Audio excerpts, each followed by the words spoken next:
Tanya kepada Yesus, benarkah kamu itu adalah Tuhan itu sendiri, Bapa itu sendiri? Yang dikatakan, mereka telah membaca, mereka telah melihat, mereka telah memahami, tetapi mereka menolak. Salam satu Tuhan. Para sahabat, dukung semua ya channel Densa News Muslim. Di like, di subscribe, di share sebanyak mungkin untuk supaya mencegah sahabat-sahabat kita di luar sana tidak terpengaruh terhadap pemurtadan. Bahwa orang-orang yang kemudian menyembah manusia Yesus dengan mengatakan bahwa itu adalah Tuhan yang berkenosis menjadi manusia. Al-Quran menjelaskan, laqad kafara alladziina qalu innallaha huwal masihu ibnu maryam qul faman yamliku minallahi syai'a in arada ayyukhliqal masiha ibna maryam. Padahal sesungguhnya Tuhan pencipta langit dan bumi bebas-bebas saja kapan saja dia mau mematikan Isa atau Yesus. Itu poin. Kemudian di dalam kitabnya orang Yahudi, Ulangan 32:39, jelas sekali dialah yang menghidupkan, dialah yang mematikan. Sedangkan Yesus jelas di dalam penggambaran Bible, dia dihidupkan, dia dimatikan. Nah, ini menjadi gambaran yang sangat jelas kebenarannya terhadap Al-Quran. Jadi silakan saja saudara-saudara pendeta Pastor Ben mengatakan Tuhan kemudian menjadi manusia, mengosongkan diri menjadi manusia. Tetapi Al-Quran datang kemudian meluruskan itu, bahwa orang-orang yang kemudian menganggap Tuhan pencipta dan bumi menjadi ciptaan itu adalah orang kafir. Orang kafir itu apa? Orang yang ingkar terhadap pengajaran para nabi. Nah, apakah dengan mengakui Yesus itu adalah Tuhan yang datang dalam rupa manusia itu ingkar terhadap ajaran Yesus? Ya, ingkar terhadap ajaran Yesus. Apalagi terhadap ajaran Islam. Jadi ketika saudara mengatakan Tuhannya orang Yahudi dan Tuhannya orang Kristen itu sama, saya katakan itu keliru besar. Itu keliru besar. Tuhannya orang Yahudi tidak akan pernah menjadi, bukan Tuhan, menjadi makhluk. Apapun kedudukan makhluknya, menjadi malaikat pun tidak bisa. Bahkan menjadi kembar aja Tuhannya Yahudi itu nggak bisa, apalagi menjadi ciptaan. Sedangkan Yesus itu adalah ciptaan. Apa buktinya ciptaan? Firman itu telah menjadi. Sesuatu yang menjadi itu pasti meninggalkan kodratnya. Nah, kodrat Yesus itu sendiri berasal dari firman. Apa itu firman? Mau kita larikan kepada logos juga boleh, mau kita larikan kepada rema juga boleh. Bahwasanya tidak ada yang bisa membenarkan dengan logika sehat Tuhan menjadi bukan Tuhan, Tuhan menjadi makhluk. Apa buktinya? Yesus bukan Tuhan, dia menjadi mayat, dia menjadi manusia. Bahkan diterangkan di dalam kitab saudara, sebab banyak penyesat telah muncul dan pergi ke seluruh dunia yang tidak mengaku bahwa Yesus Kristus telah datang sebagai manusia. Berarti Yesus harus diimani sebagai manusia. Gak boleh tidak. Kalau kita tidak mengimani Yesus datang sebagai manusia, maka kita akan terjebak di dalam konsep yang dibangun oleh Yohanes. Kita adalah penyesat. Oleh karena itu, Yesus harus diimani sesuai dengan ajaran Yesus. Siapa Yesus menurut Yesus? Dia adalah manusia. Yesus mengaku dia adalah utusan Tuhan. Jadi kalau ada utusan Tuhan dituhankan, berarti ada manusia yang kemudian dilantik menjadi Tuhan. Silakan. Oke, terima kasih Le Juma ya. Jadi nggak apa-apa, saling memahami, saling meyakini nanti dulu ya. Oke, narasi yang dibangun Le Juma membantah statement awal saya yang berkata bahwa Tuhan Israel bukanlah Tuhannya Kristen. Tapi saya katakan, saya konsisten. Iya, Tuhannya Kristen adalah Tuhannya Israel. Oke, ketika tadi ada narasi penciptaan, Alkitab tidak menjelaskan demikian. Tetapi roh ya turun atas Maria.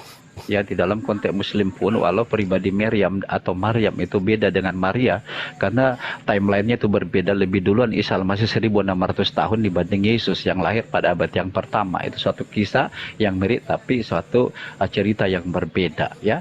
Jadi saya beritahu ketika Yesus berkenosis menjadi manusia, adalah berbeda dengan teofaninya. Di perjanjian lama, teofani itu dari dua kata, ya theos dengan panim. Ya panim itu adalah wajah, theos itu adalah Allah.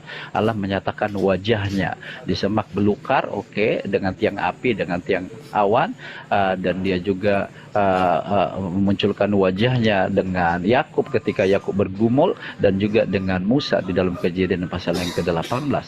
Di antara ketiga orang itu yang diceritakan, dua adalah malaikat, satu adalah Yod-Heh-Vav-He yang berteofani. Jadi jelas saya bantah ketika Yesus dikandung oleh Maria, tidak ada campur tangan hubungan sel telur dan sperma pria dan wanita. Ini yang saya bantah dari Jeki sendiri dan teman-teman terhitung akut lainnya. Dan itu juga yang aku bantah dengan Lejuma. Kehadiran Yod-Heh-Vav-He yang berkenosis dengan cara inkarnasi ke bumi ini adalah pure. Itu adalah keajaiban. Ingat bahwa Maria itu adalah ciptaan Tuhan.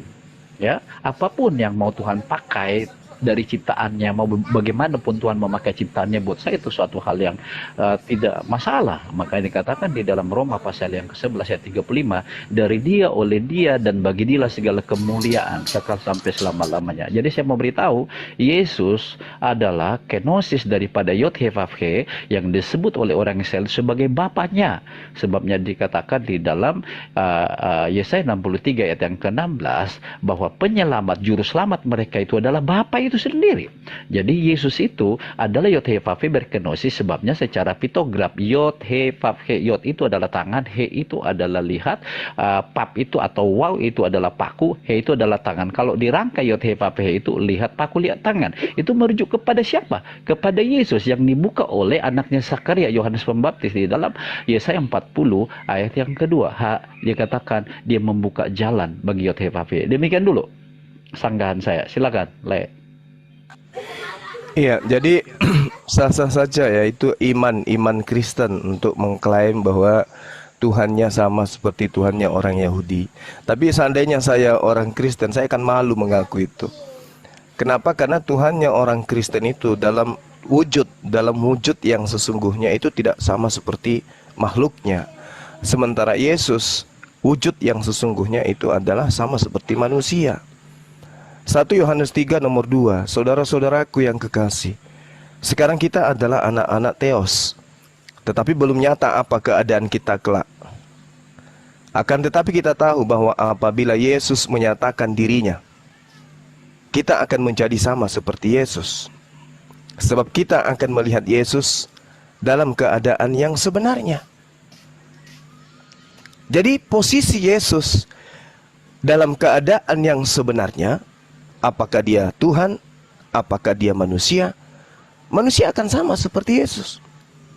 Jadi kalau keadaan Yesus yang sebenarnya itu adalah Tuhan, maka teman-teman Kristen, manusia ini juga adalah Tuhan. Tapi kalau keadaan Yesus yang sebenarnya itu adalah manusia, sebagaimana pengakuan Yesus itu sendiri, maka jelas Yesus adalah manusia. Ini yang perlu dipahami. Tapi kalau dipaksakan dia adalah Tuhan, ya sah, itu adalah iman teman Kristen. Makanya Yesus mengatakan waspadalah kepada serigala yang nyamar seperti domba, mengajarkan sesuatu yang tidak berkesesuaian dengan ajaran Yesus. Bahkan ketika Yesus disidang, apakah benar engkau adalah anak Tuhan? Apakah engkau adalah anak Allah, anak Theos? Yesus mengatakan apa? Engkau telah mengatakannya, akan tetapi anak manusia. Aduh, Yesus mengaku sebagai anak manusia.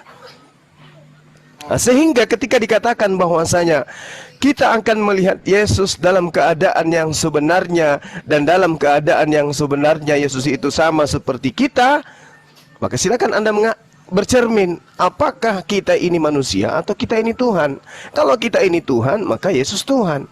Kalau Yesus manusia, berarti kita juga manusia. Kalau Yesus Tuhan, maka kita juga Tuhan. Kenapa? Karena kita akan melihat Yesus dalam keadaan yang sebenarnya. Ini udah berapa kali saya ulang-ulang. Kemudian 2 Yohanes 1 nomor 7, sebab banyak penyesat telah muncul dan pergi ke seluruh dunia yang tidak mengaku bahwa Yesus Kristus telah datang menjadi manusia. Dia datang sebagai manusia. Kalau dia datang sebagai manusia, lalu kemudian tadinya adalah dia Tuhan, sebagai manusia Tuhan hilang. Karena dia sudah datang sebagai apa? Bukan sebagai Tuhan. Dia datang sebagai manusia. Berarti kodrat ketuhanan sudah nggak ada. Karena dia telah menjadi manusia. Makanya di dalam Yohanes 5 nomor 26, sama seperti Bapa memiliki hidupnya sendiri, demikian juga anak diberikannya hidupnya sendiri. Yesus menjadi manusia, yaitu hidupnya dia. Bapa tetap hidup sebagai Tuhan. Yesus juga hidup, tapi hidup yang diberikan.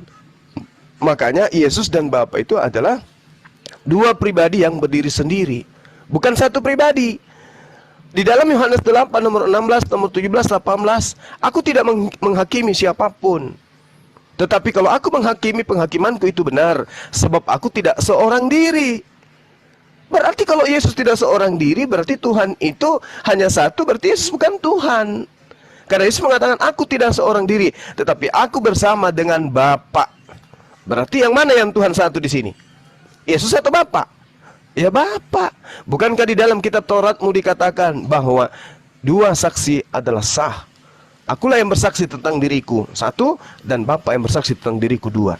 Jadi kalau saudara Pastor Ben mengatakan Yesus adalah Bapa itu sendiri, ya ini keliru besar. Direnungkan lagi dan dipelajari lagi. Silakan. Oke, terima kasih kawan. Jadi hal yang mendasar perlu Anda ketahui bahwa bukan Allah yang meniru prototipenya manusia, tapi manusia yang meniru prototipenya Tuhan dalam Kejadian 1 ayat 26-27. Jadi di sini harus Anda tangkap ya, like Jumat teman-teman yang ada di bawah, dikatakan, berfirmanlah Elohim, baiklah kita menjadikan manusia menurut gambar dan rupa kita. Kata kita di sini saya lebih memahami di dalam tafsirnya Mazmur 82 ayat yang pertama. Ini Allah sedang berbicara dalam dewan musyawarah Allah di surga, supaya mereka berkuasa atas ikan-ikan di laut dan burung-burung di udara dan atas ternak dan atas seluruh bumi dan atas segala binatang melata yang merayap di bumi. Maka Allah menciptakan manusia itu menurut gambar dan rupa Allah, diciptakannya dia laki-laki dan perempuan, diciptakannya mereka. Iya betul, manusia itu adalah diciptakan menurut gambarnya dia. Jadi kalau Allah Jumat tadi bilang, apakah manusia menjadi seperti Yesus? Iya, karena manusia diciptakan menurut gambarnya. Sebabnya manusia ini adalah makhluk immortality juga, makhluk abadi. Tubuh kita bisa jadi bangkai, ya, tetapi roh kita immortality. Bagi Anda yang percaya Tuhan dan selamat, langsung masuk surga ketika Anda mati. Tapi bagi Anda yang menolaki sebagai Tuhan dan selamat, engkau langsung masuk api neraka. Seperti yang dikatakan yang mati di sebelahnya di atas kayu salib, hari ini engkau bersama aku di Firdaus. Itu mantap sekali. Jadi ini harus saya jelaskan. Jadi Kristen menjadi seperti Yesus, apakah Yesus menjadi Kristen? Buat saya jawabannya di situ. Lalu yang kedua, aku bantah di mana Juma katakan bahwa Yesus itu adalah ciptaan. Tidak. Dia tidak seperti manusia biasa, karena dia adalah pencipta. Jelas dikatakan Yohanes 1 yang ketiga, di dalam dialah diciptakan segala sesuatu. Dan saya memberitahu bahwa Yesus itu ketika dia hadir di bumi ini, dia bukan hasil hubungan biologis pria dan wanita. Kalau memang harus dipaksakan seperti narasi-narasi terhitung yang lain dengan narasi Lejuma pada saat ini, saya mau katakan haruslah dipaksakan bahwa Maria dan Yusuf harus bersetubuh, atau seperti narasi seorang apologet namanya J.K. Sembiring, ada benih ilahi. Buat saya itu semua omong kosong, itu semua halusinasi yang dibuat-buat. Alkitab katakan Yesus lahir oleh karena Roh Kudus tanpa hubungan biologis pria dan wanita. Lalu yang kedua, tubuh itu berbeda dengan tubuh kita, bisa berjalan di atas air. Tubuh itu bisa membangkitkan orang mati yang 4 hari 4 malam mati. Tubuh itu bisa memberikan makan 5.000 orang, 4.000 orang makan. Dan tubuh itu juga setelah mati dia bangkit lagi. Dan tubuh itu juga yang bangkit, bukan tubuh yang lain. Dan tubuh tidak menjadi bangkai. Jadi tubuh kenosis Yod-Heh-Vav yang jadi manusia itu adalah tubuh ajaib. Saya dapat melihat ketika dia sebelum disalib, setelah disalib, sama mulianya tubuh itu. Cuma karena dia membatasi keberadaannya yang transenden. Kenapa harus dia batasi? Supaya rahim bumi bisa memuat, dan apalagi rahimnya Maria. Dia perlu berkenosis, Leko. Anda yakin tentang itu, ya itu hak Anda. Tetapi pahami, begitulah narasi saya untuk menjelaskan tentang keberadaan Tuhan Israel yang dipercaya Kristen berkenos menjadi manusia. Dia adalah Tuhan itu.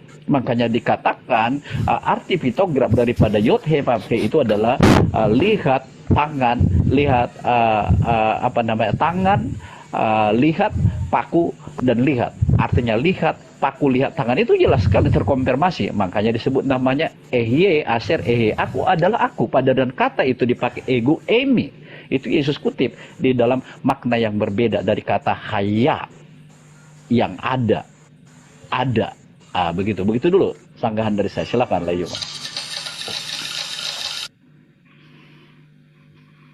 Oke, baik. Jadi ya saya katakan sah-sah saja itu iman saudara. Sayang sekali iman saudara itu bertentangan dengan kitab saudara sendiri, ya. Bertentangan juga dengan kesaksian Yesus. Apa yang saudara sampaikan, Pastor Ben. Iya, Pastor Ben. Itu tidak selaras dengan data yang ada di dalam kitab saudara, bertentangan juga dengan kesaksian Yesus. Di dalam kesaksian Yesus, ini syahadatnya dia. Syahadat itu persaksian tentang Yesus ini siapa menurut Yesus. Aku mempunyai suatu kesaksian yang lebih penting daripada kesaksian Yohanes. Nah, kalau Yohanes saja kesaksiannya tentang Yesus masih kalah dari kesaksian Yesus, apalagi kesaksian seorang pastor aja. Yaitu segala pekerjaan yang Anda katakan tadi, berjalan di atas air, membangkitkan orang mati. Kata Yesus, segala pekerjaan yang diserahkan Bapa kepadaku supaya aku melaksanakannya, pekerjaan itu juga yang kukerjakan sekarang. Dan itulah yang memberi kesaksian tentang aku, bahwa aku adalah Bapa itu sendiri. Salah. Bahwa aku adalah utusan Bapa. Hati-hati Lejo. Berarti Anda mengatakan dia jalan di atas air, mayatnya tidak busuk, dia membangkitkan orang mati. Menurut Yesus, semua itu adalah pekerjaan yang diberikan kepadanya sebagai saksi bahwa dia adalah utusan. Utusan siapa? Utusan Tuhan, bukan utusan setan. Bahkan kalau kita melihat dalam Kisah Para Rasul 2 nomor 22, hai orang-orang Israel, tapi ini memang seruannya untuk orang Israel sih, bukan untuk orang Kristen. Dengarlah perkataan ini. Yang aku maksudkan adalah Yesus dari Nazaret, seorang yang telah ditentukan Allah dan yang dinyatakan kepadamu dengan kekuatan-kekuatan dan mujizat-mujizat dan tanda-tanda yang dilakukan oleh Allah. Yang melakukan adalah Allah dengan perantaraan Yesus di tengah-tengah kamu seperti yang kamu tahu. Jadi Tuhan melakukan mukjizat, Tuhan melakukan tanda-tanda, karena Tuhan itu kemudian tidak mungkin nusul di atas muka bumi, maka dia mewakilkan kepada salah satu makhluknya bernama Yesus, salah satu ciptaannya, untuk melakukan tanda-tanda mukjizat dan kekuatan di tengah-tengah Bani Israel. Tapi nilai ini bergeser ketika sampai ke Antioquia, sampai ke Roma, sampai ke Belanda, sampai ke Indonesia. Nilai perantara ini berubah menjadi Tuhan itu sendiri dengan berbagai macam siasat yang dilakukan. Nah, itulah yang saya katakan tadi dalam kitab saudara, bahwa bagaimanapun juga Yesus disampaikan, diberitakan dengan maksud yang mengelabui atau jujur, aku tetap bersuka cita. Inilah yang sedang Anda lakukan. Kemudian di dalam kitab saudara sendiri mematahkan apa yang Anda imani itu, bahwa Yesus itu adalah Bapa yang berkenosis menjadi manusia. 1 Timotius 2 nomor 5. Karena Allah itu esa, dan esa pula Yesus yang menjadi perantara antara Allah dengan manusia, yaitu Yesus, yaitu manusia Yesus. Manusia Yesus itu esa. Mudah-mudahan Anda paham tentang esa ini. Yesus itu esa. Dalam keadaannya, dalam hakikatnya, dia adalah manusia yang esa. Ini dalam keadaan yang sesungguhnya. Kemudian di situ Allah juga itu esa. Dia berada pada posisi keberadaannya esa. Ada dua esa. 1 Timotius 2 nomor 5. Allah esa, Yesus juga esa. Sesuatu yang esa dengan sesuatu yang esa tidak mungkin kemudian bisa disatukan. Kalau disatukan bukan esa lagi namanya. Coba Anda lihat, teliti dengan baik. 1 Timotius 2 nomor 5. Karena Allah itu esa, dan esa pula dia yang menjadi perantara antara Allah dan manusia, yaitu manusia Yesus. Di dalam bahasa Yunani-nya dikatakan anthropos. Anthropos itu manusia. Manusia Yesus itu esa, tidak ada campuran ilahi berarti. Karena dia esa sebagai manusia. Nggak ada campuran hewan, nggak ada campuran tumbuhan, nggak ada campuran malaikat, nggak ada campuran ilahi. Karena dia berdiri sendiri, dia esa. Itu poin. Kemudian 1 Korintus 8 nomor 6. Namun bagi kita hanya ada satu Allah saja, yaitu Bapa, yang daripadanya berasal segala sesuatu, dan yang untuk dia kita hidup. Dan satu Tuhan, yaitu Yesus Kristus, yang olehnya segala sesuatu terjadikan, dan karena dia kita hidup.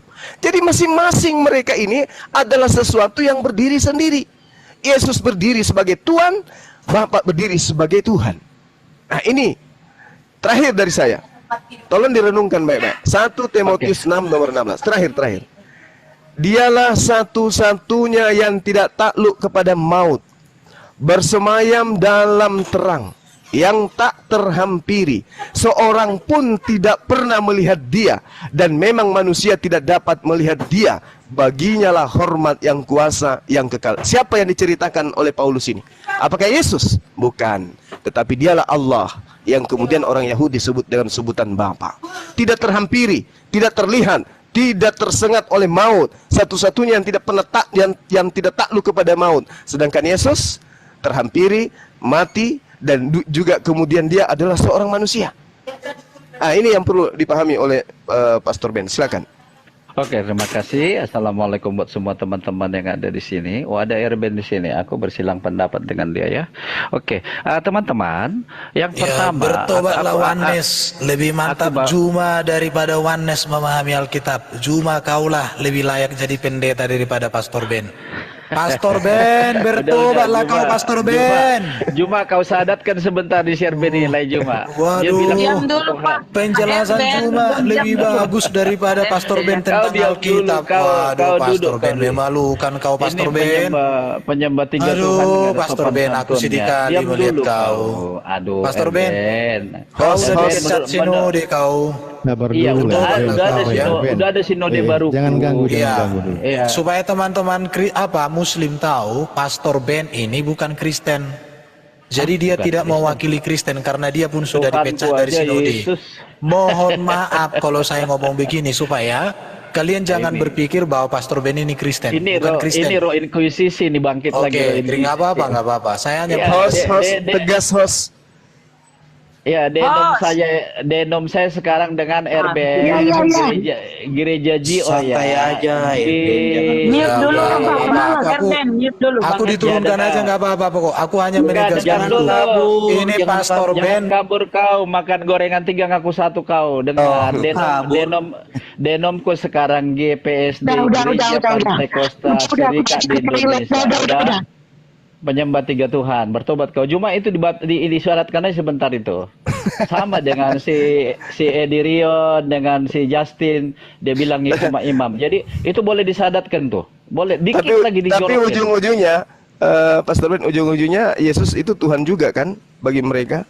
Iya, Bapak juga. Kalau nanti berhadapan sama Juma, dia bilang Yesus Bapak, tapi sama saya, ini makan gorengan. Justru ya Kalau saya sih lebih mending Pastor Ben yang kemudian tidak abu-abu gitu, sekaligus mengatakan Yesus itu lebih bagus. Yesus itu mantap. Yesus daripada adalah mengatakan adalah Yesus. Daripada mengatakan 3, betul. Ya, lanjut. Memalukan kamu itu, Erben. Dengar itu, tulangku cuma ngomong begitu. Buat kami, Jesus only. Yesus, Tuhan itu Esa, salam keesan Allah, salam keesan gereja. Kok Tuhanmu ciptaan Yunani sih? Oke, aku lanjutkan ya. Udah di mana jadi kacau balau jadi pikir. Yang pertama, tadi di awal aku bangun kerangka berpikir narasi di dalam pola kekristenan itu adalah ada komparasi lah ya. Sorry, ini harus kita bikin supaya on the track-nya jalan. Yang pertama, Tuhan Kristen dan Islam itu berbeda. Itu harus jelas. Ya, Tuhan Kristen roh, Tuhan Muslim kan jat. Lalu yang kedua, Alkitab kita berbeda. Quran dan Bible. Lalu Isa Al-Masih dan Yesus berbeda. Itu harus kita bangun kerangka itu. Lalu yang keempat, selalu saya ingatkan, aku harus yakin Islam yang ada di sini lebih memahami Islam dari aku. Kalau aku lebih memahami Islam dari Anda, aku udah pasti Islam. Dan sebaliknya, begitu. berpikirnya. Oke. Tadi ketika Anda memakai 1 Timotius 2 ayat yang kelima, karena Allah itu Esa dan Esa pula dia yang menjadi pengantara antara Allah dan manusia, yaitu manusia Kristus. Jadi buat saya gugur dengan keimanan sendiri. Kata Esa itu ya satu saja, Ehad. Tidak ada 2 Ehad, tidak ada 3 Ehad, hanya satu saja, only one, nobody on forever and ever in Jesus name. Itu yang kami percayai. Itu terus on the track saya bertolak dari Ulangan 6 ayat yang keempat, Markus pasal 12 ayat 29, 32 itu jelas sekali buat kami. Kami tidak ambigu di situ.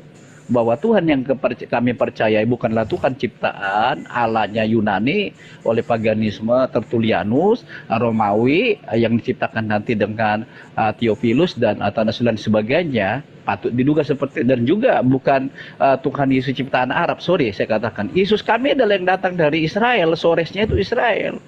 Ya,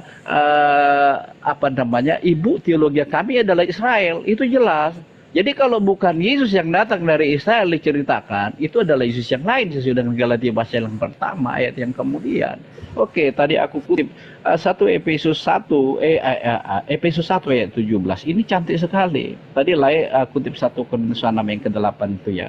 Kalau Efesus 1 ayat 17 dikatakan begini. Iya.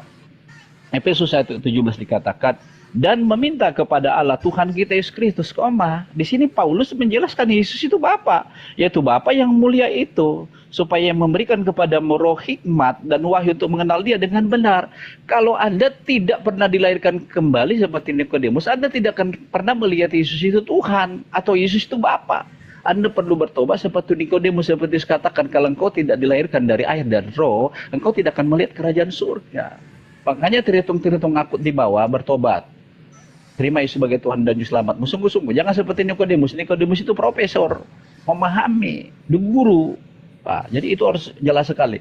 Jadi ini tambahan dari saya dulu Juma. Jadi bahwa saya percaya Yesus itu adalah Tuhan yang berkenosis jadi manusia. Ayat-ayat jelas itu tadi ya. 1 Timotius 3 ayat 16, Yohanes 1 ayat 14, Lukas 2 ayat yang ke-11. Itu jelas sekali. Matius pasal 1 ayat 18 sampai 21. Begitu dulu tambahan dari saya. Silakan. Iya, baik. Saya menghargai ya, itu iman.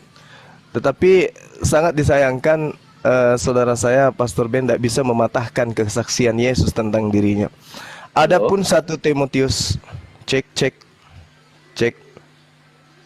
Ya ada bang, ada suaranya bang, ada. Adapun Lanjut. 1 Timotius 2 nomor 5, karena Allah itu esa. Kalau Allah itu esa berarti nggak ada lagi yang lain. Apatah lagi sudah dijelaskan Yesus juga esa. Berarti ada 2 yang esa. Esa artinya berdiri sendiri pada kodratnya masing-masing. Sama seperti saya. Ya, saya adalah esa bagi anak-anak saya. Mereka tidak punya 2 Bang Zuma. Begitu juga teman-teman apologet. Bang Zuma itu esa, satu-satunya Bang Zuma adalah Bang Zuma. Tidak kemudian Bang Zuma itu berubah menjadi 2 pribadi atau 3 pribadi. Esa dalam hal ini Yesus itu laksana saya adalah satu-satunya orang tua dari anak-anak saya. Itu yang dimaksud. Begitu juga Allah itu esa, satu-satunya Tuhan di atas di alam semesta ini. Tidak ada Tuhan yang lain. Esa Yesus juga sebagai manusia, dia esa. Dan esa juga Yesus yang menjadi pengantara antara Allah dan manusia, yaitu manusia Kristus Yesus. Manusia Yesus itu adalah manusia yang esa. Tidak bisa ditambahkan unsur lain, tidak bisa ditambahkan pribadi lain. Karena sebagai manusia dia esa, dia berdiri sendiri kepada kodrat kemanusiaannya. Gak ada tambahan-tambahan bahwa dia ada di dalamnya ada roh lain, di dalamnya ada ilahi, di dalamnya ada tumbuhan, di dalamnya ada. Tidak bisa. Dia esa sebagai manusia, jangan dicampurkan dengan unsur lain. Gak boleh. Maka Allah esa berdiri sendiri, tidak ada campur kemanusiaan. Tidak ada unsur ciptaan di situ. Yang ada hanya unsur Khalik, pencipta. Dia esa. Yesus juga esa sebagai manusia. Jadi tidak boleh dicampurkan. Oh, dia ada unsur keilahian, dia ada unsur 100%. Tidak bisa, karena dia esa. Kalau dia bercampur antara unsur keilahian dan kemanusiaan, berarti dia bukan esa lagi. Nah, ini yang perlu dipahami oleh Pastor Ben. Kemudian tadi kita membaca ya, bagaimana kemudian dalam Kisah Para Rasul 2 nomor 22, Hai orang-orang Israel, dengarkanlah perkataan ini. Yang aku maksudkan adalah Yesus dari Nazaret. Ketika berbicara Yesus dari Nazaret, berarti anak Maria, berarti manusia.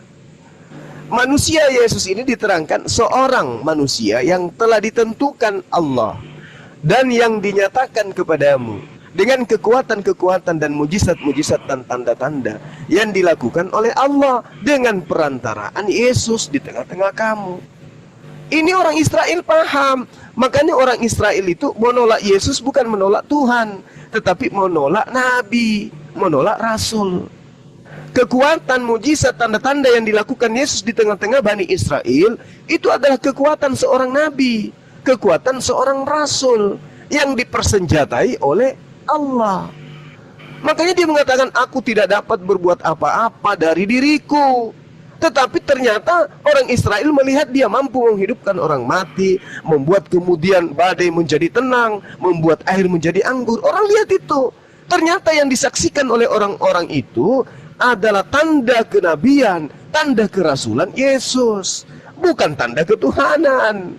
Sementara saudara saya memaksakan itu adalah tanda ketuhanan. Oh, keliru. Makanya daripada kita kesana kemari membahas dan memberikan doktrin dan dogma terhadap Yesus, kembalikan aja kepada Yesus. Yesus, kau itu siapa?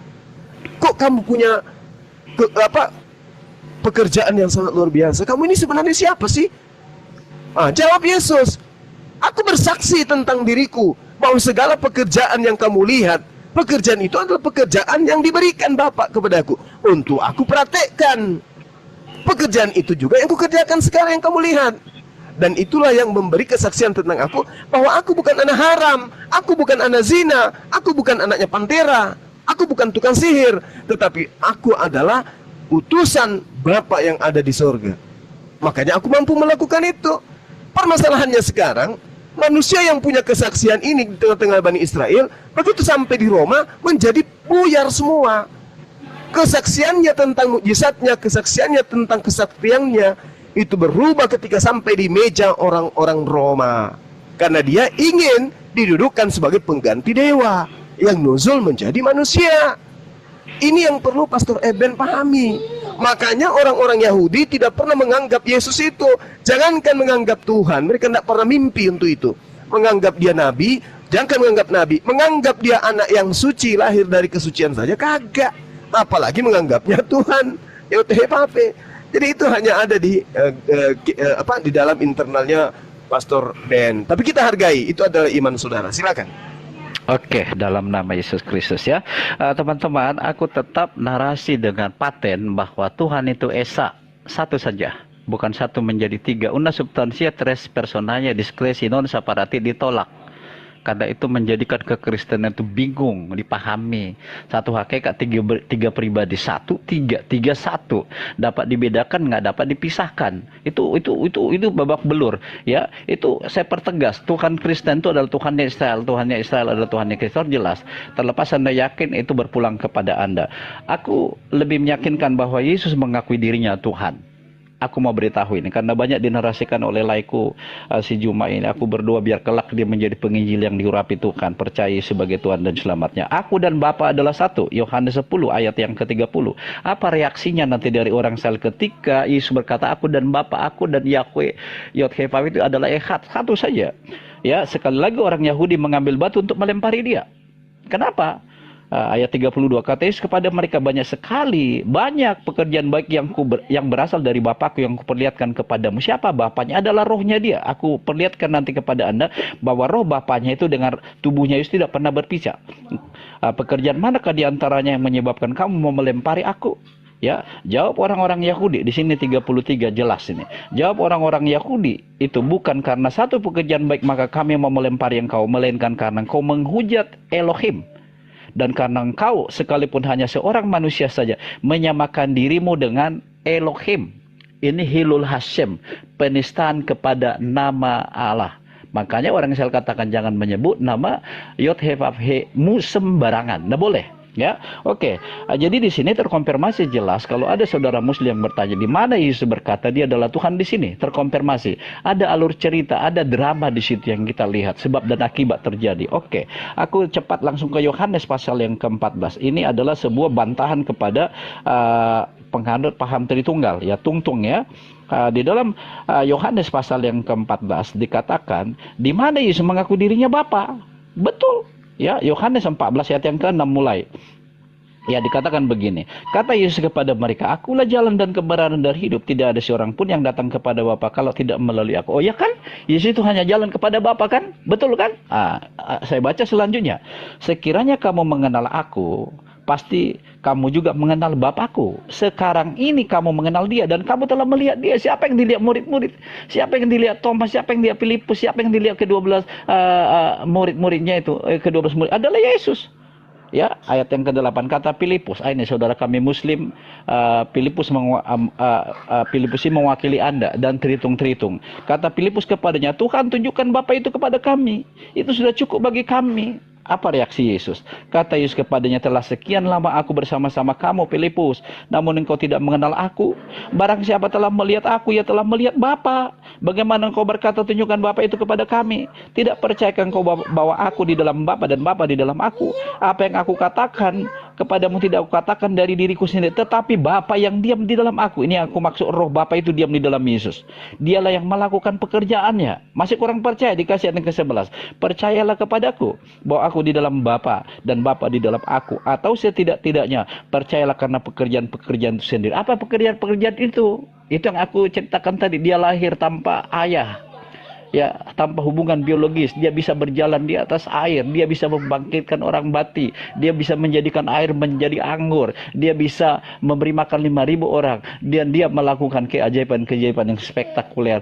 Kalau dia bukan Tuhan yang berkenosis jadi manusia, walaupun di sini dia berkenosis mengosongkan dirinya, tidak dia bawa semua atribut itu.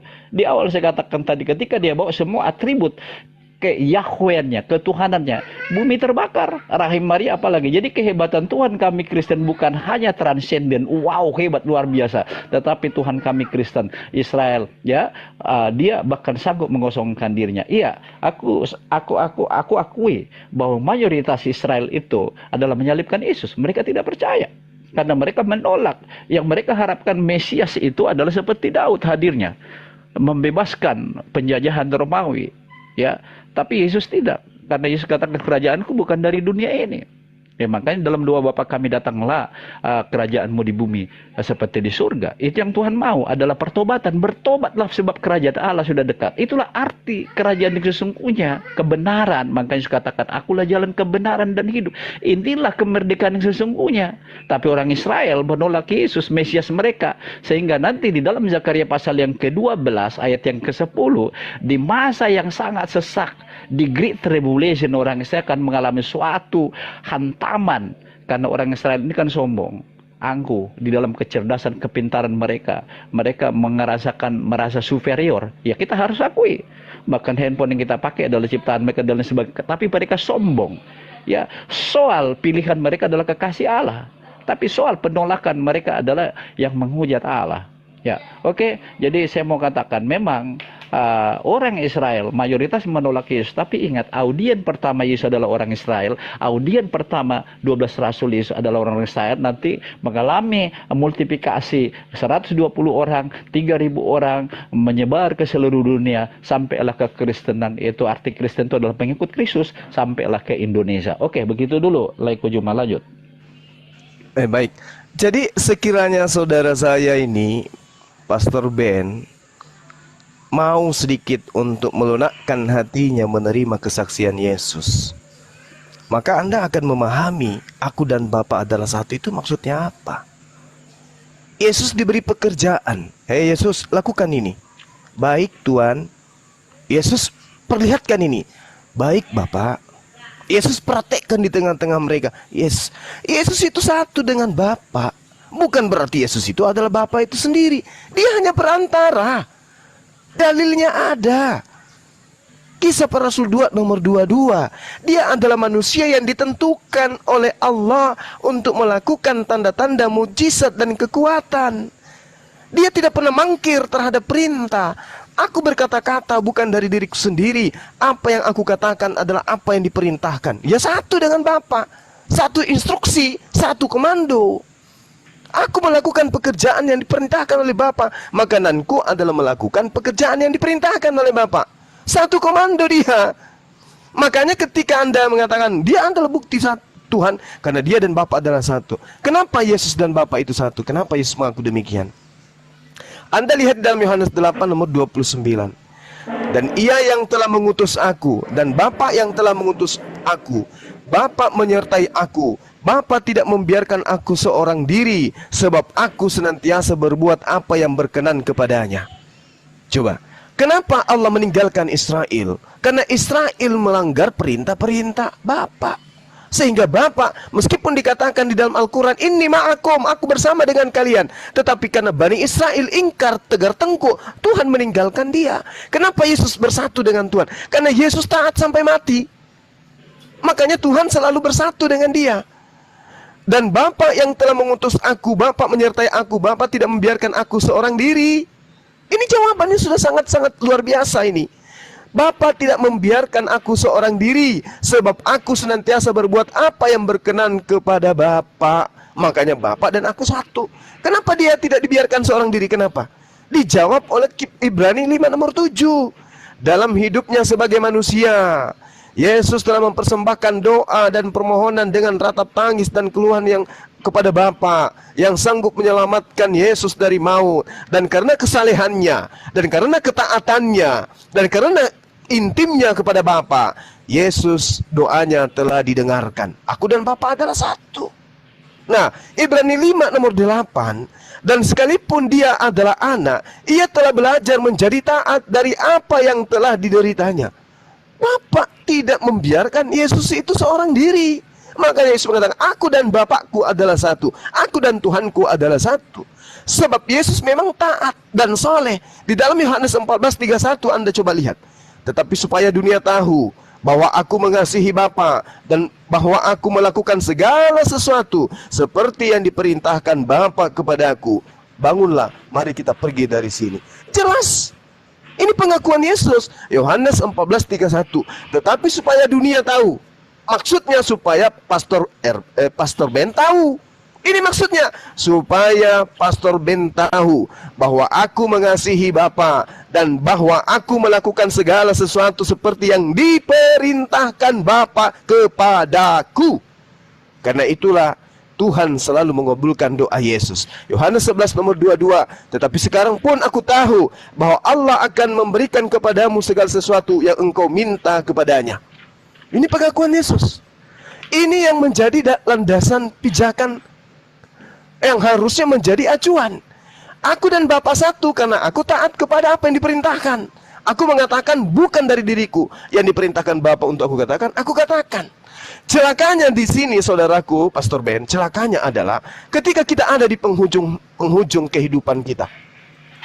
Apa kata Yesus? Saya sebagai muslim sih ya santai aja. Tapi sebagai seorang pastor, harusnya saudaraku ini memiliki kewaspadaan diri dari sejak sekarang. Apa kata Yesus dalam Yohanes 12:48? Barang siapa menolak aku. Nah coba, barang siapa menolak aku dan tidak menerima perkataanku, ia sudah ada hakimnya, yaitu firman yang telah kukatakan, itulah yang akan menjadi hakimnya pada akhir zaman. Artinya apa? Poin-poin yang saya jelaskan kepada saudara terkait dengan Yohanes 14:31, kemudian Yohanes 8:29 dan seterusnya. Poin itu yang akan menjadi hakim. Dia tidak pernah mengatakan aku dan Bapa adalah satu, bahwa aku adalah Bapa itu, pencipta itu. Bukan, tapi aku dan Bapa adalah utusan yang taat kepada Bapa. Kalau Anda menuhankan dia, menganggap dia Tuhan, hati-hati. Anda akan dihakimi. Karena akan ditanya. Karena yang menjadi hakim kelak adalah segala firman yang telah Yesus ajarkan kepada Bani Israel sebelum dia naik ke surga. Bukan ucapan-ucapan Paulus dan teman-temannya terhadap Yesus, tapi ucapan Yesus sendiri yang akan menjadi hakim. Ketika ditanya, siapa yang mengajarkan kamu, aku menyetarakan dengan Tuhan. Menganggap siapa yang mengajarkan kamu kemudian bahwa aku itu adalah Bapa itu sendiri. Di mana kau dapat ilmunya? Ini Anda akan ditanya. Karena Yohanes 12:48, Yesus telah memberikan kunci keselamatan. Barang siapa yang menolak aku, tidak menerima perkataanku, ya sudah ada hakimnya, yaitu perkataan yang telah kukatakan. Saya belum pernah membaca, saya sudah 20 tahun belajar Bible, belum pernah membaca ada perkataan Yesus bahwa aku adalah Bapa itu sendiri, pencipta langit dan bumi, sembahlah aku. Itu nggak ada. Silakan, Pastor Ben. Oke, terima kasih ya kawan-kawan kondisi sejauh ini. Harusnya beginilah diskusi yang enak ya. Aku pernah bilang sama Juma yakinkan aku jadi Islam. Aku pun punya ekspektasi terhadap beliau dan teman-teman muslim di sini, karena itu adalah tugas kita menyiarkan agama kita. Pahami saja soal keyakinan dapat hidayah itu kan urusan Allah, urusan Tuhan. Soal dapat anugerah itu ada urusan Tuhan Yesus, karena tidak seorang pun bisa mengaku Yesus Tuhannya kalau bukan Roh Kudus yang menginsapinya. Yesus katakan, bukan kamu yang memilih aku tetapi aku yang memilih kamu. Jadi nggak usah ragu kawan-kawan, harusnya begini. Ini adalah suatu diskusi yang cerdas. Perhatikan, saya mau jelaskan dengan sejelas-jelasnya, saya tegaskan ya. Saya mulai dengan di sini dengan antitesis dengan Juma mencoba meyakinkan Yesus bukan Bapa, tapi aku akan meyakinkan Yesus itu adalah Yod He Vav He yang dipanggil oleh orang Israel Bapaknya. Ya, Yod He Vav He itu Yod He Vav He, tetragramaton itu dari pitograf, perlambangnya itu Yod, itu artinya lihat, tangan. Yod itu tangan, He itu lihat, Pap itu paku atau Waw itu paku, He itu adalah lihat paku, lihat tangan. Itu menjurus kepada Yesus. Itu nubuatannya begitu cantik ya, ditulis di dalam kitab Ulangan pasal yang ke-6 ayat yang ke-4 itu. Perhatikan, Yesus mengakui dirinya Bapa. Yohanes 8 ayat 24 tadi dikutip ayat 29 ya oleh Juma. Terima kasih. Karena itu tadi aku berkata kepadamu bahwa kamu akan mati dalam dosamu, sebab jika kamu tidak percaya bahwa akulah dia, anihu, kamu akan mati dalam dosamu. Apa yang dimaksud anihu? Akulah dia itu. Maka kata mereka kepada, siapakah engkau? Jawab Yesus kepada mereka, ayat 25-nya ini, apakah gunanya lagi aku berbicara dengan kamu? Kata Yesus, banyak yang harus kukatakan dan kuhakimi tentang kamu, akan tetapi dia yang mengutus aku. Siapa yang mengutus dia? Adalah rohnya itu mengutus tubuh, kenosisnya. Enggak masalah. Ya, itu yang kukatakan kepadamu, ayat 27. Di sini terkonfirmasi jelas Yesus itu adalah Bapa. Yesus sedang berbicara tentang Bapa. Siapa Bapa? Itu dirinya sendiri. Tadi jelas saya katakan di dalam Yohanes pasal yang ke-14, 6 sampai yang ke-11 bercerita, aku adalah Bapa. Siapa yang melihat aku sudah melihat Bapa. Bagaimana kau berkata tunjukkan Bapa? Itu sudah sekian lama. Juma bilang 20 tahun belajar Bible. Hari ini kutunjukkan Yesus itu Bapa bagi mulaiku. Juma, kau harus percaya itu. Mereka tidak mengerti bahwa Yesus maksudnya berbicara kepada mereka tentang Bapa. Yesus sedang memperlihatkan bahwa dirinya adalah Bapa itu yang sedang berkenosis. Memang dia harus berkenosis. Kalau dia tidak berkenosis, itu lain cerita. Perhatikan, juru selamat itu haruslah Bapa itu, bukan yang lain. Di dalam Yesaya pasal yang ke-69, Yesaya 69, ya, saya baca mulai ayat yang tadi karena disinggung tentang utusan, mulai ayat 9, Yesaya 63 ayat 9 dan 16. Ya, perhatikan, dalam segala kesesakan mereka bukan seorang duta atau utusan. Ini banyak disinggung oleh si Juma tadi. Yesus itu hanya utusan. Di sini jelaskan, utusan itu tidak harus yang pertama mengutus orang kedua. Tidak. Dalam kesesakan mereka bukan seorang duta atau utusan, melainkan Ia sendirilah yang menyelamatkan mereka. Siapa? Allah berkenosis. Karena manusia mustahil menggapai Allah, harus Allah yang datang berinisiatif menjadi manusia. Dia yang menebus mereka dalam kasih-Nya dan belas kasihan-Nya. Ia mengangkat dan menggendong mereka selama zaman dahulu kala. Siapa dia ini? Juru selamat ini. Ada lihat di ayat yang ke-16 yang dikatakan beginilah Juma dan teman-temanku muslim yang ada dan teman-teman Kristen yang ada di bawah. Perhatikan, juru selamat Israel itu mereka sebut Bapa. Bukankah engkau Bapa kami? Yesaya 63 ayat 16. Bukankah engkau Bapa kami? Sungguh Abraham tidak tahu apa-apa tentang kami, dan Israel tidak mengenal kami. Ia Yod He Vav He. Engkau sendiri Bapa kami. Engkau sendiri Bapa kami. Namamu ialah penebus kami. Persis arti Yesus itu penebus, juru selamat sejak dahulu kala. Jadi orang Israel itu mengetahui bahwa juru selamat mereka itu, Mesias mereka itu adalah Bapa. Ini yang disangka teolog-teolog Yunani, teolog Romawi, bahwa Yesus itu bukan Bapa. Yesus katakan aku dan Bapa satu, ehad. Sebabnya pengertian ehad itu adalah satu. Satu saja, tidak satu menjadi dua. Ya secara personality person, ya Juma itu hanya satu, Juma di dunia ini. Tetapi kan kita Yesaya 9 ayat 5 PSBN, Iya. Yesaya 9 ayat 5. Saya Sebab tambahkan. seorang anak telah lahir untuk kita, seorang putra telah diberikan untuk kita. Putra ini kan Tuhan Yesus. Lambang pemerintahan ada di atas bahunya dan namanya disebut orang penasihat ajaib, Allah yang perkasa, Bapa yang kekal, Raja damai. Mundur ke Amin. data nomor 3-nya, Bu. Baca tuh. Siapa yang pernah mempraktekkan menyelamatkan Yerusalem sama seperti Gedeon menyelamatkan Yerusalem dari serangan tentara Midian. Jadi jangan ngadi-ngadi ngambil kitabnya orang. Lanjut, Pastor Ben. Ya, begitu loh, Laiku Jumah. Lanjut. Udah ada sejam kita ya, belum? Oke, baik. Jadi gini, satu hal yang perlu dipahami, tolong dikunci. Ya. Yesaya 63 nomor 9. Dalam segala kesesakan, dalam keadaan seperti apapun, bukan duta, bukan utusan, melainkan Tuhan sendirilah yang menyelamatkan mereka. Oh, betul. Yesus datang, Tuhan itu sendiri. Tunggu dulu. Satu, Yesus mengaku utusan. Tuhan mengatakan bukan utusan, tapi aku sendiri. Makanya Kisah Para Rasul 2 nomor 22, Yesus sebagai perantara yang melakukan mujizat adalah Allah melalui perantara Yesus. Aku sendiri.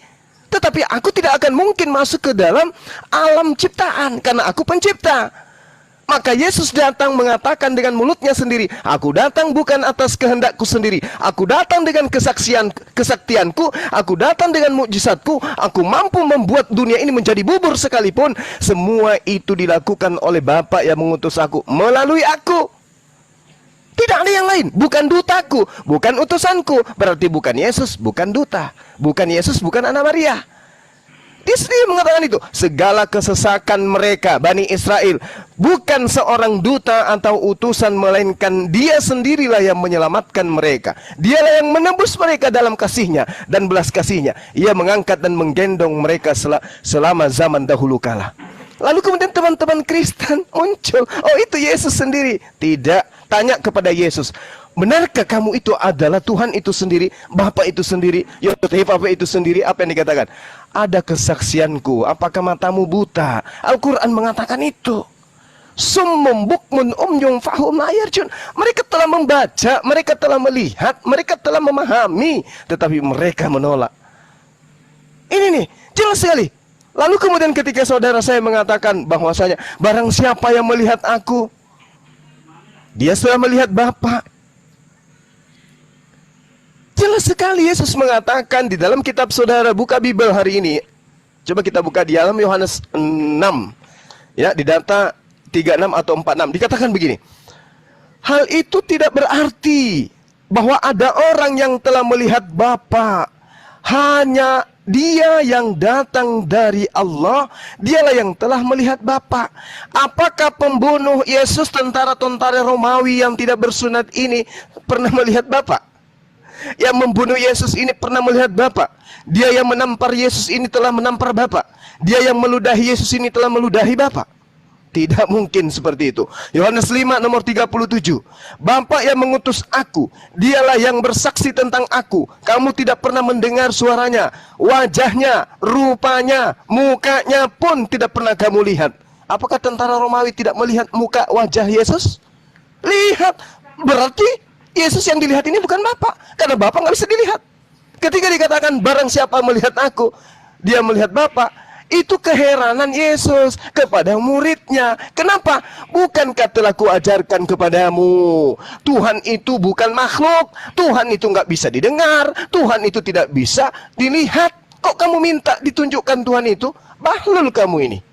Barang siapa yang melihat aku, sesungguhnya dia telah melihat Bapa. Karena apa yang aku lakukan, apa yang aku kerjakan, apa yang aku katakan, itu adalah perkataan dan pekerjaan Tuhan Bapa.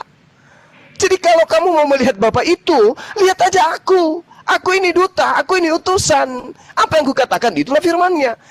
Firman yang kau dengar dari mulutku itu bukan dari diriku sendiri, tetapi dari Dia yang telah mengutus aku. Selesai. Jadi Saudara Pastor Ben, bolehlah ya, saya menganggap ini adalah pemahaman saudara sebagai seorang Kristen. Saya menghargai itu. Tetapi satu hal, oleh-oleh dari saya. Kalau ketika Anda mengatakan roh yang ada di dalam diri Yesus menandakan dia punya unsur keilahian, baca Yohanes 3 nomor 33, sebab siapa yang diutus oleh Allah, dialah yang menyampaikan firman Allah, karena Allah mengaruniakan rohnya kepada mereka dengan tidak terbatas. Ada berapa yang kita kenal oleh Islam dan Kristen sebagai utusan Tuhan menyampaikan firman Tuhan? Abraham, Musa, Daud, Salomo, Daniel, Yesaya, Yeremia, Saul, Yesus, dan seterusnya. Apa kata Tuhan di dalam, apa kata Yesus dalam Yohanes 3 nomor 34? Siapa yang diutus oleh Allah, dialah yang menyampaikan firman Allah, karena Allah mengaruniakan rohnya dengan tidak terbatas. Kepada siapa? Kepada dia yang menyampaikan firman. Berarti bukan hanya Yesus yang penuh dengan roh Allah, bukan hanya Yesus yang penuh dengan Roh Kudus. Semua yang diberikan perintah untuk menyampaikan firman penuh dengan roh Allah, bukan hanya Yesus. Jadi saya kira saudara saya, memang ini berat. Ini memang berat. Kenyataan yang ada di dalam Bible dengan kenyataan yang ada dalam iman Anda memang bertolak belakang. Sekarang saatnya Anda renungkan. Silakan. Oke, terima kasih Le Juma. Ya memang harus yakinkan saya. Saya harus meyakinkan Anda. Itu sama-sama berat kita, brother. Ya, kita memohon kemurahan Tuhan, ya Allah dan Yesus ya. Kalau kami Tuhan kami namanya Yesus ya, itu jelas Yud He Vav He Yasa. Ya, oke. Di dalam Yohanes 1 ayat 18, tidak seorang pun yang pernah melihat Yud He Vav He. Tetapi anak tunggal, siapa ini adalah gelar dia yang berkenosis itu, yang jadi manusia. Yang ada di pangkuan Bapa, ini adalah bahasa alegoris ya. Seperti pangkuan Abraham, bukan semua orang percaya dipangku oleh Abraham. Dialah yang menyatakannya, dinyatakan, diperlihatkan. Allah yang transenden, yang tidak terlihat itu diperlihatkan, dia imanen. Makanya dikatakan Immanuel, Allah beserta dengan kita. Apakah hanya sebatas utusan? Apakah hanya sebatas wayang? Ya, lalu Tuhan itu seperti dalangnya Yud He Vav He. No, tidak. Tuhan kekristenan itu sudah isoril, bukan lagi suatu konsep, bukanlah sesuatu hayalan, tidak. Itu adalah Tuhan yang dibangun narasi oleh Yunani. Kekristenan itu Tuhan yang pernah menjadi manusia, yang pernah bisa diraba, yang punya saudara, yang pernah makan ikan goreng, yang pernah menangis, yang pernah sedih. Memang dia hadir. Saya beritahu 3 poin penting kenapa Tuhan itu harus menjadi manusia. Yang pertama adalah karya penyelamatan. Ya, Roma 3:23, semua orang telah berdosa dan telah kehilangan kemuliaan Allah. Di dalam Roma 6 ayat 23, tetapi kasih karunia Allah ialah hidup yang kekal dalam Kristus Tuhan kita. Artinya manusia hanya bisa selamat oleh karena kasih karunia, anugerah. Di dalam Islam itu yang dikatakan itu tadi apa yang saya berulang-ulang itu, apa itu? Hidayah ya. Anugerah, oleh karena anugerah saja maka dikatakan dalam Efesus pasal 2 ayat ke-8, sebab oleh kasih karunia kamu diselamatkan oleh iman, itu bukan hasil perbuatanmu. Maka dikatakan dalam Yesaya 64 ayat yang ke-6, kebenaran, kesalehan, amal, kesalehan kita adalah seperti kain lara, kain kotor. Kita tidak ada seorang manusia pun yang benar di muka bumi ini, dan karenanya tidak mungkin manusia itu bisa selamat dengan caranya sendiri. Sebabnya Allah itu perlu berinisiatif. Yang pernah di Taman Eden, manusia itu harmonis, relasi, bisa bertatap muka dengan Tuhan sebelum manusia itu jatuh dalam dosa. Adam, di manakah engkau? Itu suatu bahasa yang sangat akrab, yang sangat begitu indah. Itu yang hilang, brother, karena dosa itu. Dalam Kejadian 2 ayat 17, sekali engkau makan buah itu engkau akan mati. Ini yang dikembalikan oleh Tuhan Yesus. Apa mungkin mustahil bagi Yod He Vav He? Allah sejati itu, Tuhan sejati menjadi manusia, buat saya very gampang, very mungkin. Buat dia tidak ada yang sulit bagi dia, sahabatku. Sebabnya saya beritahu kita yang ada di sini bahwa Tuhan Kristen haruslah Tuhan Israel yang menjadi manusia itu. Oke, saya sampaikan ayat yang lain. Tadi berkali-kali aku katakan kepada Le Juma ini bahwa Yesus itu adalah Bapa itu. Saya tunjukkan ayat-ayat dalam Yohanes 14, 6-11. Ya, ini aku berikan ayat-ayat yang lain. Di dalam Yohanes pasal yang ke-16:32. Perhatikan, 16:32 dikatakan begini. Yesus dengan rohnya itu yang disebut Bapa itu nggak pernah berpisah. Selalu bersama. Yohanes 16:32. Lihat saatnya datang, bahkan sudah datang, bahwa kamu dicerai-beraikan masing-masing ke tempatnya sendiri, dan kamu meninggalkan aku seorang diri, kata Yesus. Namun aku tidak seorang diri, sebab Bapa menyertai aku. Siapa itu Bapa? Adalah rohnya dia itu.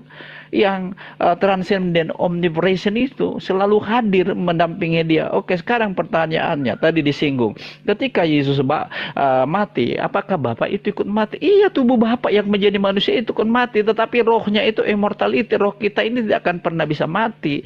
Ketika Yesus disalib, apakah Bapa itu disalib? Iya, tubuh yang berkenosis itu yang disalibkan. Ya, tetapi roh itu tidak mungkin bisa disalibkan. Segampang itu menjelaskan. Ini yang ditolak oleh tung Tritunggal dan saudara kami muslim. Tidak, mudah sekali. Dia Israel menjadi seperti manusia, seperti kita. Kenapa saya pakai diksi seperti? Kalau disebut benar-benar dia menjadi manusia, haruslah hubungan biologis pria dan wanita. Sel telur dan sperma itu yang harus menjadikan zigot dan jadilah manusia. Ini tidak. Lalu yang kedua, bahwa ketika dia mati, dia bangkit. Tubuh itu juga yang bangkit dari kematian itu. Ya, jadi Yesus dengan Bapa yang dia sebut itu tidak pernah terpisah dengan dia. Kamu meninggalkan aku seorang, tetapi Bapa itu tidak pernah meninggalkan aku. Siapa dia Bapa itu? Bapa itu yang transenden, itu memenuhi surga, bumi dan bawah bumi. Itu ada di dalam tubuh Yesus itu sendiri, tidak pernah meninggalkan tubuh itu. Aku tidak ngarang. Ini adalah kata Alkitab katakan. Begitulah ikut jumpa. Lanjut, silakan. Oke, baik. Jadi sangat menarik. Cuman ada yang terputus di sana, Bang. Silakan. Ketika saudara mengatakan jasadnya yang mati, rohnya tidak. Padahal Iya.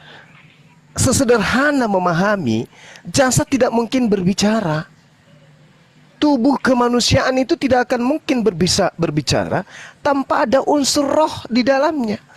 Jadi yang berkata aku tidak dapat berbuat apa-apa dari diriku sendiri, roh yang ada di dalam diri Yesus, digerakkan oleh mulut yang adalah daging.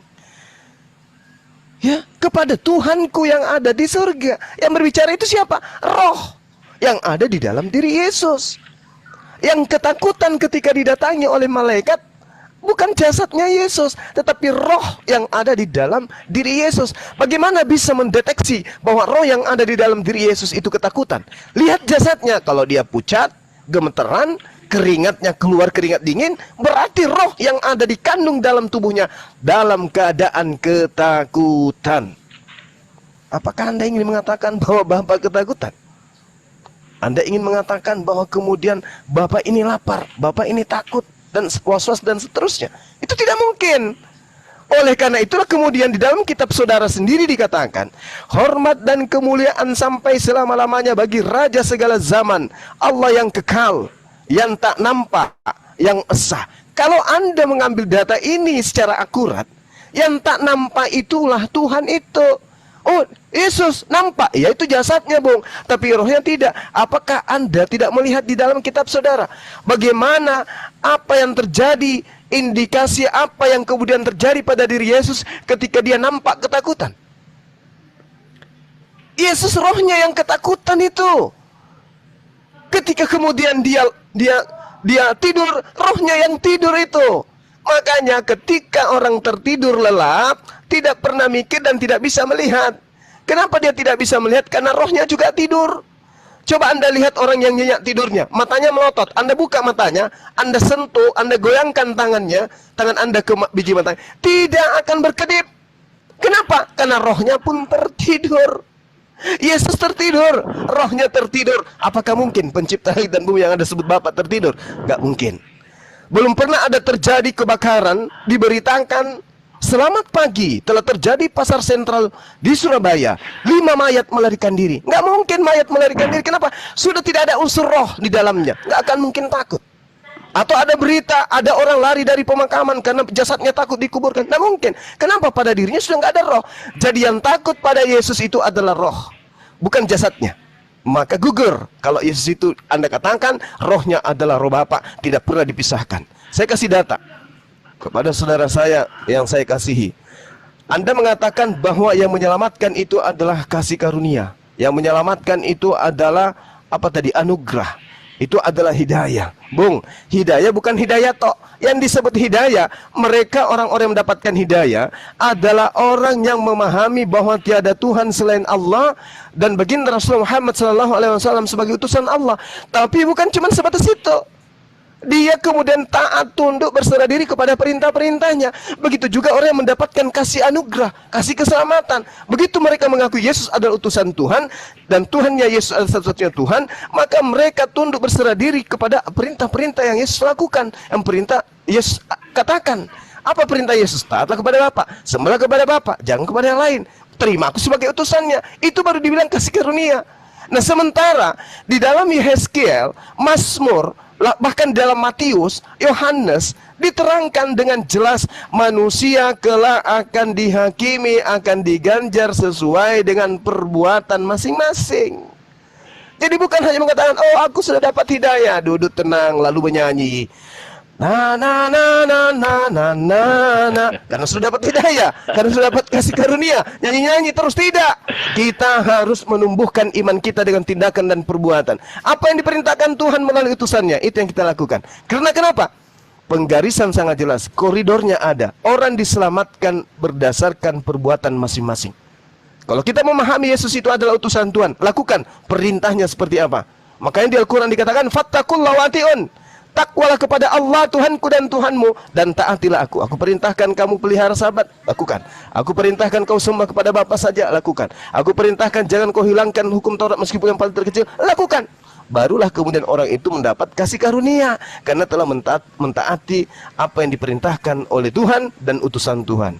Demikian saudaraku Pastor Ben. Silakan Pastor Ben. Iya, terima kasih sahabatku. Aku lucu tadi ketika Anda bernyanyi, ya Tuhan Yesus tidak berubah. Harusnya itu yang Anda nyanyikan. Itu coba anggap aja guyonan aja. Ya begini kawan. Jadi Anda tadi berkomentar bahwa roh itu yang capek, roh itu yang sedih, roh itu yang apa tadi istilah-istilah Anda. Belum pernah aku temukan ada roh bisa mengalami tertidur, bisa mengalami. Aku pikir nanti aku mau belajar sama Lea Juma tentang itu. Aku jadi tadi agak sedikit gimana itu. Yang tertidur itu adalah tubuh fisik kita, brother, karena kita capek, letih, lesu, mungkin sedih, bisa mengalami banyak pergumulan dalam kehidupan ini, kan begitu. Ya, jadi kawan-kawanku, jadi memang bagaimanapun kami harus kontra ya. Kalau tidak, ya saya sudah harus jadi Islam, ya cuma harus jadi Kristen kan begitu. Ya sejauh ini saya lihat diskusinya sangat elok ya, sangat bagus sekali, nggak ada hujat sama sekali ya. Terima kasih Leko Juma, Anda itu benar seorang apologet Islam yang sangat cerdas ya teman-teman.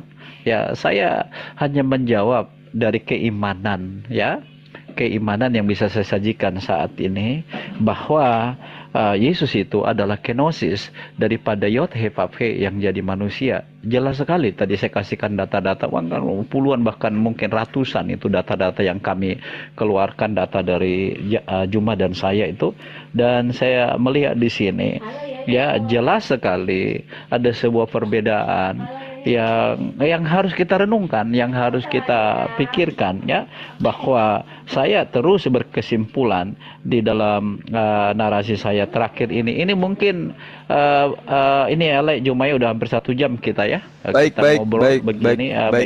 Bagus sekali ya. Saya rasa ini adalah closing statement saya ya buat teman-temanku ya. Kasih sayang saya buat semua teman-teman saya Muslim. Ya, saya sebagai pastor, sebagai penggembala, saya sampaikan kebenaran bahwa Tuhan Yesus dikatakan di dalam Filipi pasal yang kedua ayat yang ke-10 dikatakan begini. Filipi pasal 2, kalau dia hanya sebatas utusan, kenapa dia harus disembah? Dikatakan begini mulai ayat yang ke-10, nggak apa-apa ya 9. Ini banyak orang bilang kontradiksi. Filipi 2 ayat 9, 10, 11 dikatakan itulah sebabnya Yod Elohim yang sangat meninggikan dia dan mengaruniakan kepadanya nama di atas segala nama. Nama di atas segala nama ini paralel di mana nanti nama Yesus itu diberikan Bapa itu kepadanya. Bapa itu siapa? Adalah rohnya dia itu. Ya, supaya di ayat 10, supaya dalam nama Yesus bertekuk lutut segala yang ada di langit dan yang ada di atas bumi dan yang ada di bawah bumi. Yesus disembah di sini kawan-kawan, dan segala lidah mengaku Yesus Kristus adalah Tuhan bagi kemuliaan Allah. Saya memohon jangan bilang ini adalah tulisan Paulus, jangan. Tetapi jelas dikatakan dalam kitab nanti Wahyu juga jelas sekali bahwa Yesus itu disembah di dalam Wahyu pasal yang ke-19, di Wahyu pasal yang lain-lainnya, saudara-saudaraku. Saya ingin sampaikan bahwa Yesus itu sendiri adalah nama Bapa itu sendiri yang diberikan kepadanya. Yohanes pasal 17. Sebabnya saya katakan nama Tuhan kami Yod-Heh-Vav-He Yasa, Yod-Heh-Vav-He Yosua, itu adalah nama Dia. Ya, aku telah menyatakan namamu di dalam Yohanes 17 ayat yang ke-6 kepada semua orang. Nama siapa maksudnya? Nama Bapa itu yang kau berikan kepadaku dari dunia. Mereka itu milikmu dan engkau telah memberikan mereka kepadaku. Mereka telah menuruti firman-Mu. Ayat 11 dan 12 langsung lompat. Dan aku tidak ada lagi di dalam dunia, di mana sebentar lagi tubuh kenosisnya itu akan kembali kepada eksistensinya. Makanya dia pernah katakan kepada perempuan, hei perempuan, jangan pegang aku belum kembali kepada Bapa dan Bapamu. Dia segera akan menyelesaikan purna waktu kenosisnya selama 33,5 tahun di bumi. Tetapi mereka masih ada di dalam dunia. Dan aku datang kepadamu ya Bapakku yang kudus, peliharalah mereka dalam namamu. Nama siapa? Nama Bapaknya Dia itu. Bapaknya itu siapa? Rohnya Dia yang diam di dalam Dia. Dalam Yohanes 14 ayat 7-11 tadi saya sudah sajikan tuh. Yaitu namamu yang telah kau berikan kepadaku, supaya mereka menjadi satu sama seperti kita. Ayat yang ke-12 dikatakan, selama aku bersama mereka, aku memelihara mereka dalam namamu. Nama siapa? Nama Bapa itu. Yaitu namamu yang telah kau berikan kepadaku. Aku telah menjaga mereka dan tidak ada seorang pun dapat mereka yang tidak seorang pun dari mereka yang binasa selain daripada Dia yang telah ditentukan untuk binasa. Siapa Judas Iskariot, supaya genaplah yang terus dalam kitab suci. Perhatikan kawan, ini jelas sekali bahwa Yesus itu adalah nama daripada Yod-Heh-Vav-He itu, nama Bapa itu. Kalau Yesus itu sendiri di dalamnya ada roh Bapa itu, bagaimana mungkin Yesus itu bukan Bapa itu sendiri? Itu irasional. Pastor Ben tentulah roh Pastor Ben yang ada di dalam, yang tidak mungkin rohnya Hitler, rohnya si Tertullianus, tidak. Yang ada di dalam diri Pastor Ben ini adalah roh daripada Pastor Ben. Makanya saya sering bernarasi di dalam Yohanes 1 ayat 1 dikatakan pada mulanya adalah Hologos, sang firman. Firman itu bersama-sama dengan Allah. Di ayat yang keempat dikatakan firman ini sudah menjadi manusia. Perkataan Bapa Yod-Heh-Vav itu menjadi manusia.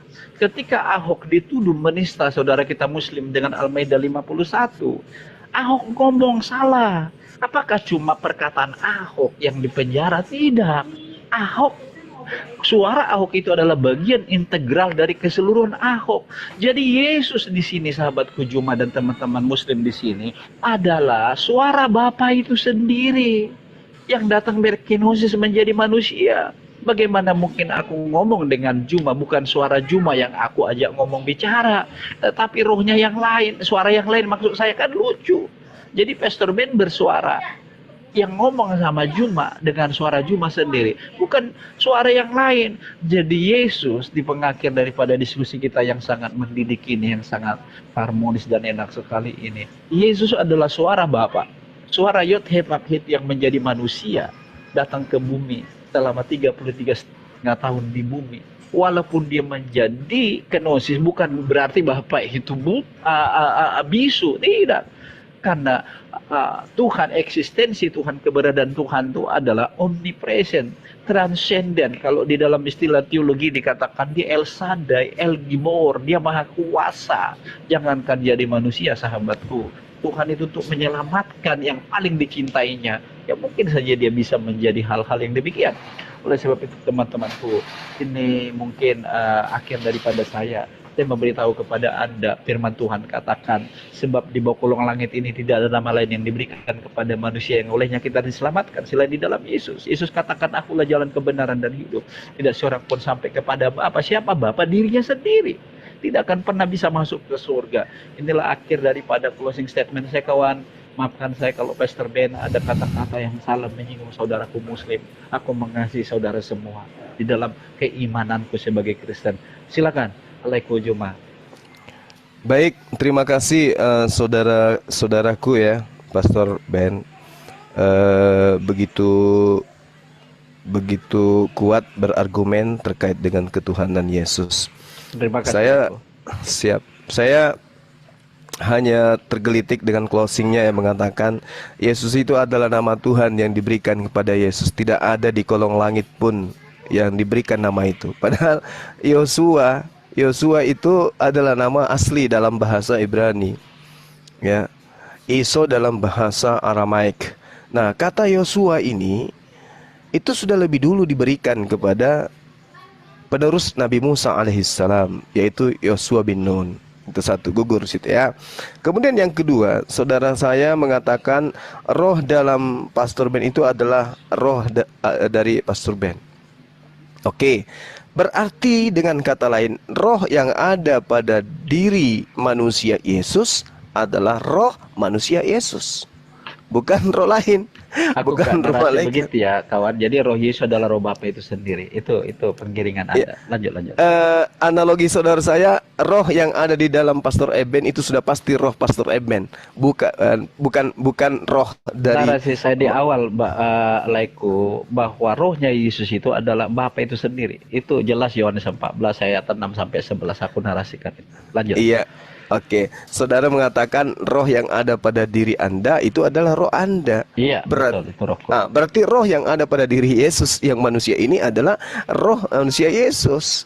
Ya, Makanya silakan, kalau dikatakan, demikian yang Anda pahami. iya, Lanjut. makanya dikatakan di dalam Yohanes 5 nomor 26, Bapa memiliki hidupnya sendiri dan Yesus diberikan juga hidupnya dalam dirinya sendiri. Jadi masing-masing punya roh. Tadi juga dikatakan dalam Yohanes 3 nomor 34, siapapun yang diserahi tugas menyampaikan firman, maka pada diri mereka itu adalah roh Tuhan. Lalu kemudian saudara mengatakan suara saudara Pastor Ben adalah Pastor Ben. Itu keliru. Suara Ahok adalah Ahok, itu keliru. Suara Ahok bukan Ahok. Tapi Itu suara bagian integral dari keseluruhan Ahok, begitu kawan. Lanjut. Tapi suara itu adalah bersumber dari pelaku. Iya. Siapa yang melakukan itu? Ya pelaku. Dengan cara apa dia melakukan itu? Ya dengan cara dia bersuara. Suara itu bukan Ahok, tetapi suara itu keluar dari Ahok. Maka dia harus bertanggung jawab. Karena dia mengeluarkan sesuatu dari dirinya. Tetapi sesuatu yang keluar dari dirinya itu bukan Ahok. Makanya ketika suara itu ditangkap, diambil, diselidiki, bukan suara itu yang dia dipenjara. Kenapa bukan suara itu aja yang dipenjara? Itulah bukti bahwa suara dengan Ahok itu berbeda. Tapi sumber suara itu adalah Ahok. Maka yang mempertanggungjawabkan kelakuan itu yang melakukan itu. Andai saja suara itu adalah Ahok, suara aja yang dipenjara, biarkan Ahok keluar bebas. Tapi karena suara beda dengan Ahok, maka yang menjadi sumber yang harus dipenjara. Nah, sama ketika kemudian Yesus datang menyuarakan Tuhan, maka yang Tuhan itu adalah Bapa, Yesus hanya suara. Yesus hanya penyampai firman. Dia bukan Tuhan itu sendiri. Maka yang harus dituhankan adalah Sang Bapa. Makanya dikatakan, tidak ada yang sampai kepada Bapa tanpa melalui aku. Maka utusan ini menyampaikan jalur rambu-rambu menuju kepada tujuan. Aku hanya jalan menuju kepada tujuan. Aku bukan tujuan. Tujuan itu Bapa, aku hanya jalan. Saya kira begitu, saudara Pastor Ben. Terima kasih atas dialog yang sangat baik ini. Luar biasa, kau luar biasa, Laiku Juma ya. Saudaraku mempertahankan agama, saya juga mempertahankan agama. Iya, Itu masing-masing. Biarkan Itu banyak edukasi ini. yang aku dapat dari Anda, banyak aku dapat ya. Ya, terima kasih. Demikian juga saya. Itu aku host, terima kasih banyak, kondusif banget ya diskusi. Harusnya diskusi yang kita bangun begini di mana-mana.